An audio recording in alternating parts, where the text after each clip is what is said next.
Few years ago, I was really worried that every team around the league was just going to play the exact same way, just nothing but small ball and chucking threes. So it's come as a huge shock to see some of the most innovative ways to construct a team arise from the past few years. And one of my favorite new ways to build a team is no doubt what the Toronto Raptors have done. No one embodies the philosophy of positionless basketball more than them. It's just a team full of long athletes who can guard multiple positions. It's made them a huge pain in the ass to play last year, which, of course, I mean in the most complimentary of ways.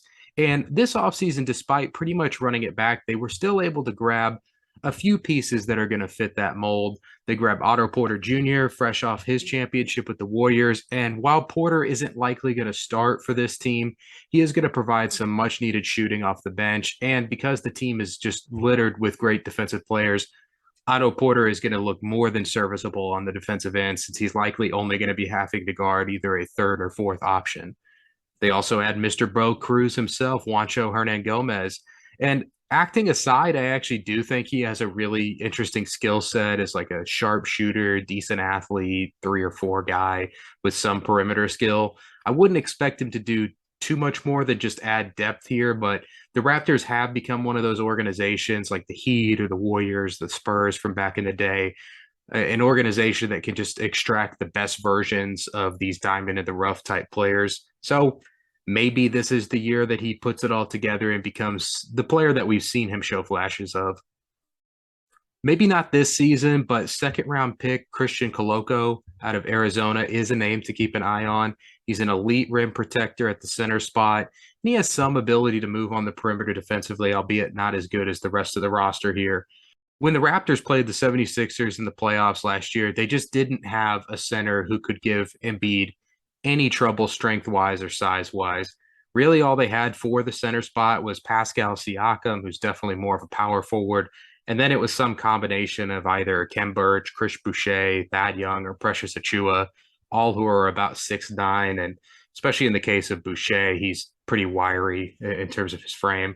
So adding a guy of Coloco's size who can protect the rim and at least height wise challenge guys like Embiid, it should go a long way at some point. Although, as far as this year goes, asking a second round pick rookie to be your answer for Embiid in a potential playoff matchup, that's going to be a tall order to put it mildly. So I pretty much expect this year's Raptors team to be more of the same from what we saw them do last year. They're probably likely to be even more of a pain in the ass to play than they were last year. And at a projected 45.5 wins, it might seem like a no-brainer to take the over, given that this team won 48 games last year. But I would honestly just stay away from betting this. I guess gun to my head, I would probably take the over. The Raptors have one of the top coaches in the league in Nick Nurse and are led by one of the top GMs in Masai Ujiri. So they're typically going to outperform expectations. I would have several concerns, however, about taking the over. And it's why I really only see them as a first round playoff team or possibly second round at best. And number one, as far as those concerns, has to be just how good the East is. I've been hammering this point home throughout these previews. The East is just stacked. And since the Raptors are basically just running it back, as I mentioned, I wouldn't expect them to take a big leap.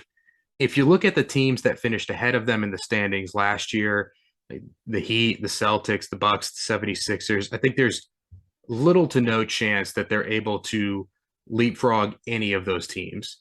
Then the teams that finish below them in the standings do have the potential to leapfrog the Raptors. Like when you're looking at like the Cavs, the Nets, or the Hawks, I think it's more than possible with respect to those teams that I just mentioned that the Raptors are able to ward them off in the standings in 2023. But I can't say definitively that the Raptors are better than the Nets, the Hawks, or the Cavs. My next two concerns with this team sort of go hand in hand.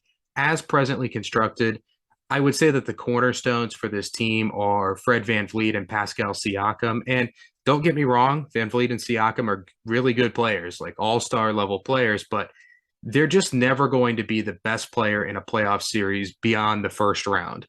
And now that they're both 28, we've likely seen the best of what they have to offer as players. So I just can't see a world where you can get past the second round with either of them as your franchise guys. And that's where you're hoping that rookie Scottie Barnes comes in. but that's just a lot to ask from a second year player to go from the fifth leading scorer on a frisky playoff team to the main guy on a team with title aspirations. I just don't know if that's possible. I love Scottie Barnes, and I think he has insane potential. I wouldn't be surprised one bit if eventually he's an all NBA type player, but it isn't going to be next year. It's likely going to be another 3 or 4 years at the least. He just still has a really long way to go developmentally before I could see him as the second or third best player on a team with title aspirations, much less the guy leading the charge. And that leads into my biggest concern with taking the over this season and kind of looking beyond at more of a big picture. I mentioned the ages of Fred VanVleet and Siakam. They're unquestionably still in their prime, but I can't see a way where that's still going to be the case when the rest of this Raptors core is really ready to contribute. I mentioned Scottie Barnes already, but there's also guys like Precious Achua, who's 23, Gary Trent, who's 24, and OG Anunoby, who's 25. It just doesn't seem like they're going to be on the same timetable as Fred VanVleet and Siakam in all likelihood. And I'm not saying that the Raptors should blow it up and tank, but if you are planning on taking the over, think of this scenario. What if a key player gets hurt or Siakam reverts back to that Tampa Raptors version of himself, or they just struggle out of the gates for whatever reason? We've already seen that Masai isn't afraid to wheel and deal and isn't afraid to trade someone who's been with the team for a long time.